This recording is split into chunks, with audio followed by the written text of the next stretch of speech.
Langford is looking at borrowing $4 million to build a new Sportsplex at the city centre park. The provincial and federal governments have each committed to $4.6 million towards that $13.4 million project.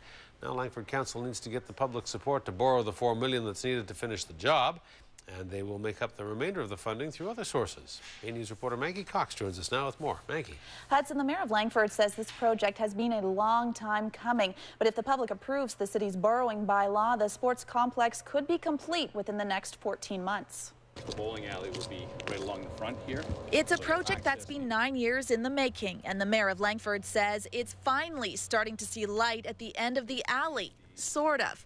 Arena will be onto this back corner here. Langford Mayor Stu Young says he expects crews to start construction on the new Sportsplex within the next few months. But before breaking ground, the city needs to pass a borrowing bylaw on the $4 million needed to build the new facility. Once that happens, the city will start a 30-day counter-petition process to get the public's approval to borrow the money. The residents will have an opportunity over the next 30 days to say yes or no if they want to do it. Young says based on the feedback he's received, he expects the majority of Langford will be in favor of the new center. The Sportsplex would be built right here on the gravel lot between the Eagle Ridge Community Center and City Center Park. The new facility would house a 700-seat arena, a restaurant, and a bowling alley. Young says Surrey company Excalibur Bowling would run the bowling alley and restaurant and repay the $4 million loan. The city of Langford would receive 4% of the bowling alley's revenue for the first 5 years and 8% after that. It's kind of a zero tax implication for the city of Langford. They get to put the bowling alley here on our property. We do the sports complex, and then our portion of the sports complex will be paid for by the revenues from the bowling alley. However, if for some reason Excalibur pulls out, the city of Langford would be stuck paying back the $4 million. And with another multi-million-dollar project, the Spencer Road interchange sitting half-built, will the Sportsplex suffer the same fate?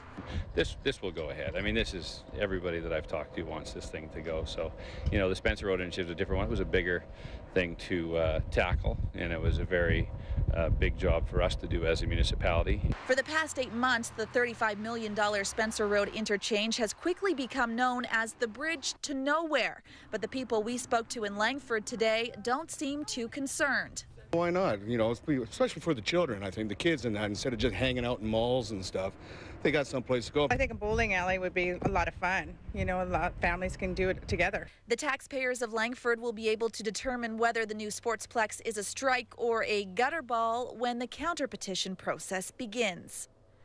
Now, Hudson, the mayor of Langford says if council gets the public's approval to borrow the money, the remaining funds would most likely be provided by Excalibur. However, if the results of the counter-petition show that Langford is against the borrowing bylaw, the city would then have to hold a formal referendum on the issue. All right, Maggie Cox reporting. Maggie, thank you. Thanks.